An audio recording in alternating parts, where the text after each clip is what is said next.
tous, j'espère que vous allez bien. Je suis Volange, guide holistique en développement personnel et motivation. Je vous accompagne à prendre la parole et à vous reconstruire suite à un traumatisme du passé. Je vous aide et vous guide à vous reconstruire grâce notamment à des conseils en développement personnel. Vous pouvez me retrouver sur Instagram sous le nom de Volange avec 3 L et n'hésitez pas à rejoindre le mouvement que j'ai créé qui est le hashtag VolangeLife. Je serai ravie de voir vos publications. Libérons notre parole, partageons notre histoire et créons notre liberté.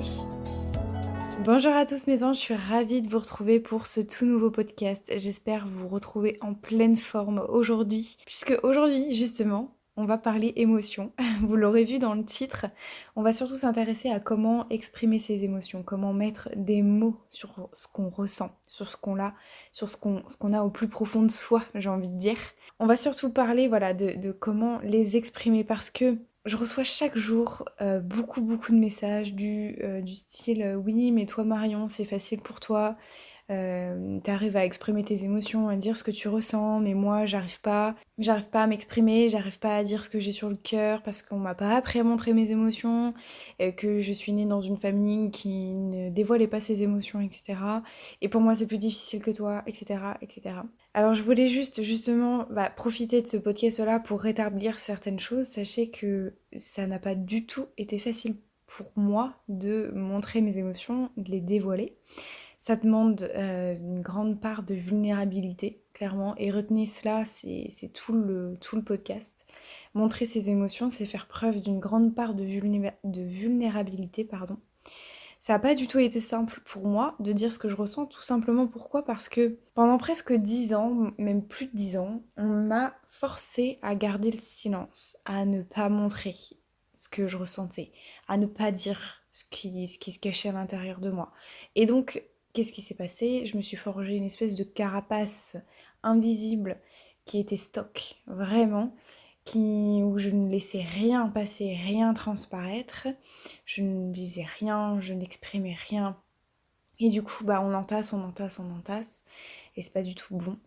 Donc le fait de passer à ce moment où on garde tout pour soi, comme une espèce de carapace, où on a l'impression d'être fort, vraiment, à un certain temps, mais en fait pas du tout, on n'est pas du tout fort. La seule chose qu'on fait, c'est juste accumuler une boule à l'intérieur de soi qui va finir par exploser à un moment donné, donc c'est pas du tout bon.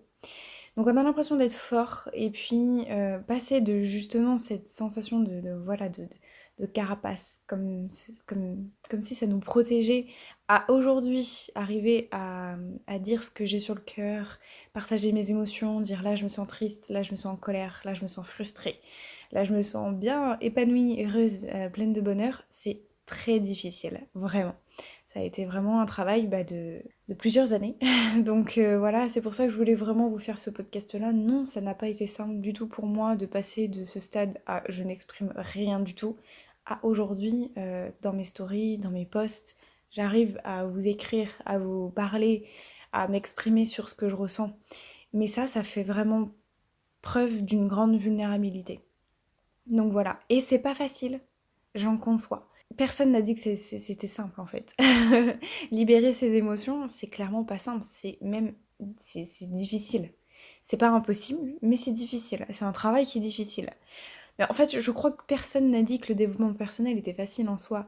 À partir du moment où on décide de travailler sur soi, je crois, qu'on décide de faire un travail d'introspection, de travailler sur des choses, sur notre manque de confiance en nous, sur notre manque d'estime de nous, enfin peu importe, déjà c'est compliqué. Parce qu'on a pointé du doigt quelque chose sur lesquels on a des faiblesses, et quand on veut travailler sur ça, forcément que c'est difficile. Donc, de toute manière, le développement personnel, de manière générale, c'est difficile. Donc voilà. Mais effectivement, travailler sur ses émotions, surtout quand on est quelqu'un à qui on a été élevé, éduqué, après c'est toute une question d'éducation.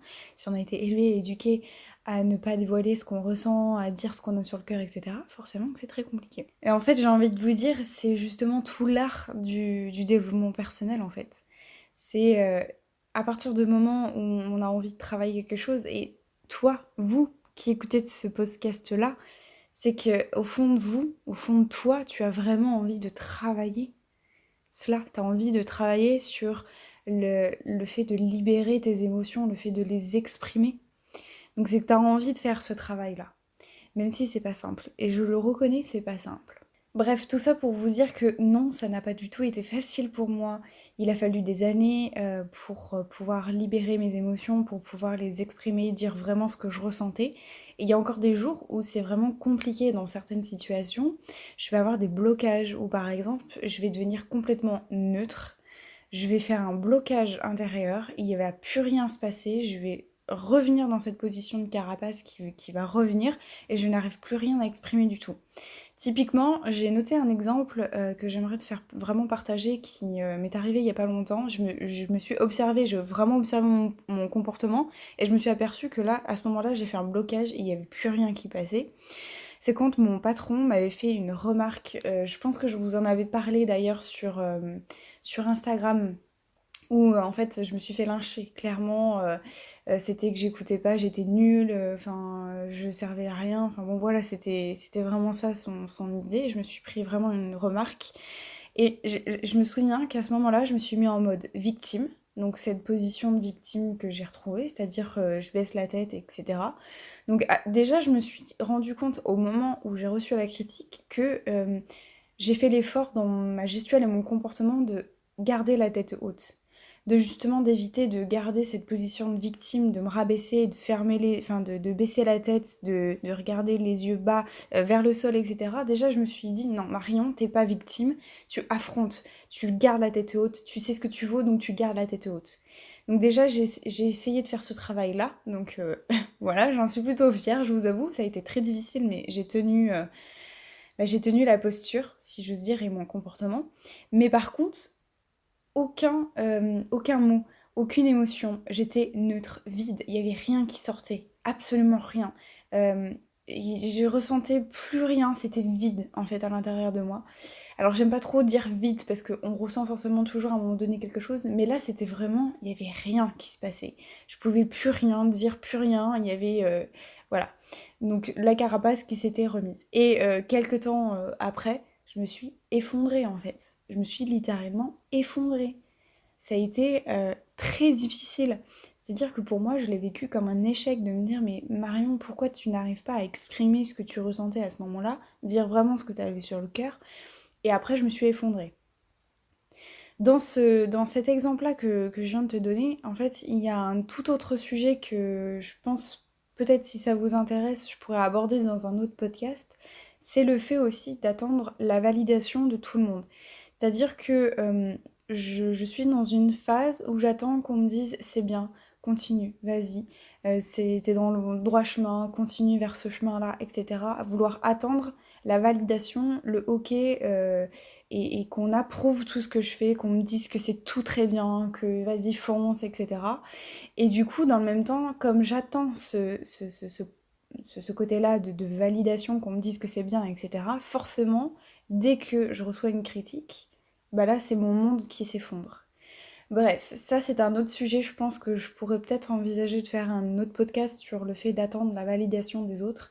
Donc dites-moi si ça vous intéresse, n'hésitez pas à me faire un petit retour sur mon compte Instagram, ça me fera plaisir de savoir si ça peut vous intéresser. En tout cas, j'en reviens à notre sujet du jour, comment vraiment exprimer ses émotions. C'est la question qui se pose sur toutes les lèvres, je le sens.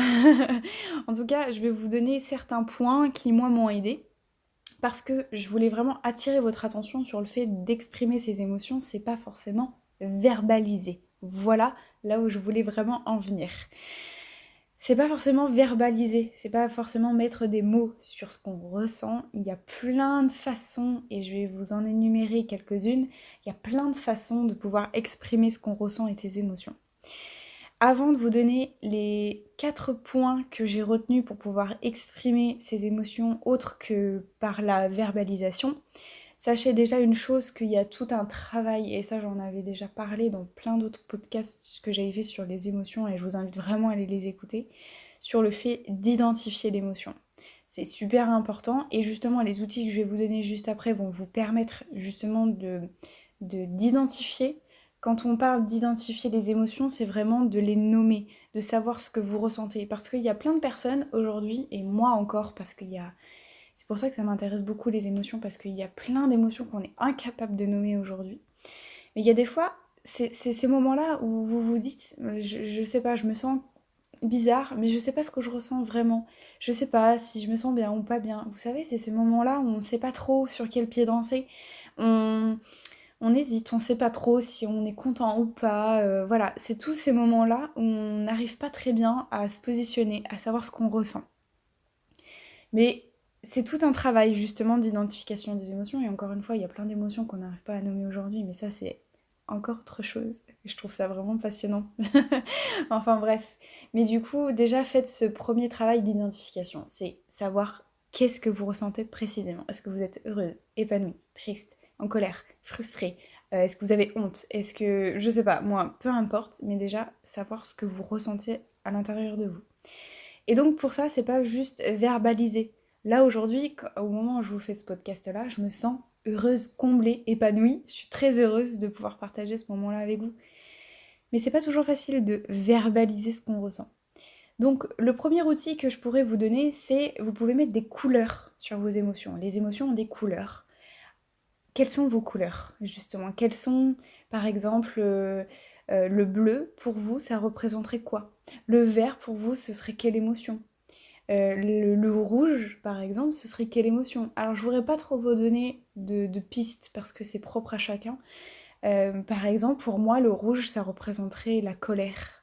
Voilà, le bleu, ça pourrait penser un peu à ce sentiment de liberté, d'épanouissement, de bonheur. Donc voilà, je veux pas trop vous influencer, mais sachez que vous pouvez faire par exemple de l'aquarelle intuitive. C'est quelque chose qui se fait beaucoup, je pense que vous en voyez beaucoup passer des aquarelles intuitives, justement, le fait de poser des couleurs. Et c'est un travail que moi j'avais fait justement avec une sophrologue d'ailleurs qui m'avait fait faire ça, de mettre en couleur ce que je ressentais. Et justement de me dire voilà, le bleu pour moi ça symbolise ça, le vert ça symbolise ça. Donc voilà le premier outil. Le deuxième outil, c'est aussi les émotions peuvent avoir des formes ronds, carrés, je sais pas moi, rectangulaires. Il peut y avoir, je sais pas moi, la colère par exemple pourrait ressembler à une sorte d'étoile avec plein de pics, qui est un peu des pics un peu partout, ou justement le bonheur ça pourrait être quelque chose de bien rond, bien linéaire, etc. Donc vous pouvez leur donner des formes aussi. Quelles formes? Ça peut être aussi, je pense, à des collages, par exemple, des changements de texture, par exemple. Voilà. Vous pouvez leur donner des formes. Quelles émotions avec quelles formes? Le troisième outil, c'est aussi, et ça, je pense que vous n'en avez sans doute pas du tout entendu parler, c'est que l'on peut aussi exprimer ses émotions par le langage corporel. Ou encore, autrement dit, le langage non verbal. Vous savez, on a deux types de communication. La communication verbale, celle que je suis en train de vous partager au moment où j'enregistre ce podcast-là. Mais il y a aussi le langage non verbal. C'est tout la gestuelle, les comportements, etc. qui attrait beaucoup, et je pense que vous en avez entendu parler, qui témoigne beaucoup de beaucoup de choses. Enfin voilà, ça laisse beaucoup transparaître de beaucoup de choses, et notamment les émotions. Je sais pas si vous le saviez. En tout cas, par exemple, vous pouvez, si vous avez du mal à verbaliser, justement, c'est un très bon moyen d'exprimer ce que vous ressentez. Si vous ressentez par exemple de la compassion, de l'amour envers quelqu'un, un petit geste affectif par exemple en caressant l'épaule, en posant votre main sur le torse de votre chéri, un petit bisou sur la joue, enfin voilà, vous voyez ce que je veux dire. Ça, c'est une manière d'exprimer aussi ce que vous ressentez. Et je pense on le met pas assez en pratique, mais un petit geste de réconfort dans le dos par exemple, une petite main sur l'épaule, etc. Bon, vous me direz avec le contexte aujourd'hui c'est plus difficile, mais avec votre chéri par exemple, si vous avez du mal, moi je reçois aussi pas mal de messages du style j'arrive pas à dire à mon chéri que je l'aime ou quoi, si vous avez vraiment du mal à exprimer ce que vous ressentez et à avouer vos sentiments à votre chéri, ça peut être un bon moyen de poser votre main sur son torse, un petit bisou, etc. Ça témoigne de votre amour et en même temps ça permet d'exprimer ce que vous ressentez aussi. Voilà, donc je trouve que c'est un très bel outil et n'hésitez pas à vous en servir à bon escient, et je pense, mais allez-y en abondance. profitez de cet outil-là en abondance, je trouve qu'il est sublime et magnifique. Et enfin, le dernier outil, et je pense que là c'est sans surprise, c'est évidemment l'écriture. Si on ne verbalise pas, vous pouvez mettre des mots par écrit. Et ça, c'est quelque chose que j'utilise tous les jours, clairement. D'exprimer juste ce qu'on ressent intuitivement. Donc c'est quand on parle d'exercice, enfin d'écriture intuitive, c'est quand on pose, vous savez, spontanément ce que l'on ressent, sans trop réfléchir des fois. Je sais que c'est un travail qui est difficile pour certaines et certains d'entre vous, parce que j'ai reçu aussi des messages de moi j'arrive pas à, je réfléchis trop quand j'écris, etc. Donc c'est un exercice, c'est un très bon exercice aussi du coup de juste laisser poser sur papier des fois ce que vous avez dans la tête. Donc voilà ce que je pouvais vous dire en tout cas sur les 4 outils que je pouvais vous proposer aujourd'hui. Encore une fois, exprimer ses émotions, en fait, le terme exprimer n'est pas bon, parce que quand on dit exprimer, on a tendance à vouloir dire verbaliser. Alors qu'en fait, non. Exprimer ses émotions, c'est pas forcément les verbaliser, c'est aussi utiliser plein d'autres outils qui permettent, et c'est là qu'est le mot, extérioriser. Il faut extérioriser les émotions et en utilisant l'outil que vous voulez en fait. Ça peut être verbalisé, certes, mais ça peut être tout autre chose. Voilà. Le principal dans tout ça, c'est vraiment d'extérioriser. Il ne faut surtout pas garder ce que vous ressentez à l'intérieur de vous, parce qu'après vous allez créer une espèce de boule de feu que vous allez nourrir constamment de tout ça, et c'est pas bon du tout parce qu'à un moment donné ça va exploser, et ça peut exploser sous forme de burn-out, de dépression, enfin bon voilà, peu importe. En tout cas, c'est pas bon, il faut surtout extérioriser, il faut pas garder pour soi. Même si vous avez cette colère-là, extériorisez-la, exprimez-la. Mais vraiment, voilà, c'est vraiment, j'insiste là-dessus, c'est extérioriser. Vous avez envie de lui mettre de la couleur, mettez de la couleur. Vous avez envie des formes, des collages, du découpage, vous avez envie de déchirer du papier, faites-le. Vous avez envie de crier, faites-le. Vraiment, faites ce qui vous semble bon, mais ne gardez jamais une émotion pour vous. Ça, c'est très important. Une autre chose que je voulais, avant de terminer ce podcast-là, c'est aussi de... On fait beaucoup l'amalgame, je trouve, de faire très attention. Exprimer ses émotions, ça ne veut pas forcément dire trouver une justification à tout aussi. Par exemple, se demander à chaque fois pourquoi est-ce qu'on n'est pas bien, pourquoi est-ce qu'on n'a pas le moral. Alors c'est ok, c'est bien de se remettre en question, de se dire pourquoi est-ce que je me sens pas bien. Ok, parce qu'il y a quelque chose dans ma vie qui me contrarie, qui n'est plus en adéquation avec mes valeurs, etc. et tout ça. Donc c'est un super travail, vraiment, que je vous invite à faire aussi. Par contre, vigilance, ça sert à rien de trouver des justifications à chaque fois à tout. Pourquoi vous vous sentez pas bien, c'est aussi normal des fois d'avoir des moins bien, des je me sens moins bien, et pourquoi je me sens triste, etc. Des fois, il faut juste prendre le temps de se poser, observer l'émotion, du coup, observer qu'est-ce que ça traduit en fait à l'intérieur de vous. Regardez comment vous accueillez justement cette émotion de tristesse, par exemple, vous vous sentez triste, comment ça témoigne à l'intérieur de vous. Quel est votre comportement par rapport à ça? Ça peut être juste, au lieu de trouver une justification à tout, observez, des fois. Et vous verrez que l'émotion passe plus vite aussi, des fois. Parce que si on se triture à chercher pourquoi je suis pas bien, etc., machin, des fois on remue un peu le couteau dans la plaie et c'est pas forcément bon. Donc faites aussi ce travail juste d'observer l'émotion. Ok, je suis triste, je regarde. Qu'est-ce que ça fait chez moi? Quel est mon comportement par rapport à ça? Comment je me sens? Et qu'est-ce que ça génère à l'intérieur de moi? Comment est-ce que je dialogue avec les autres? Comment je me sens? Est-ce que ça passe vite? Est-ce que ça passe pas vite? Et pourquoi?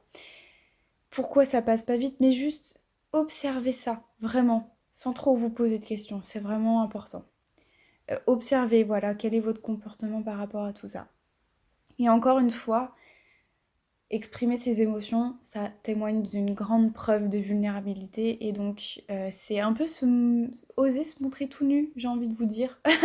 C'est vrai, parce que montrer ses émotions, c'est finalement partager ce qu'on a au plus profond de notre cœur, et sans forcément y mettre des formes, etc. C'est juste, voilà, je suis en colère, je suis triste, je me sens pas bien, ou alors je suis très heureuse et j'ai envie de le partager, et voilà, et ça prend du temps et c'est normal, et soyez pas frustrés parce que ça prend du temps de montrer ses émotions, c'est normal, c'est un gros travail de, de lâcher tout ça en fait. Donc voilà.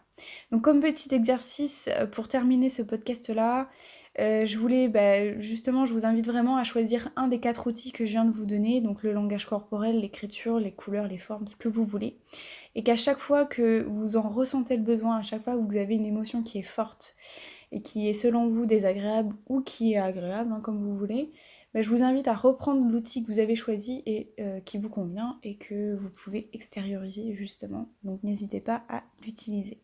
Voilà, j'espère que ce petit podcast vous aura plu. N'hésitez pas encore une fois à me faire part de vos retours dans les commentaires ou sur Instagram, sur mon compte Instagram, vous aurez le lien dans la description. Je vous retrouve la semaine prochaine pour un tout nouveau podcast. Je vous fais d'énormes bisous. Ciao mes anges.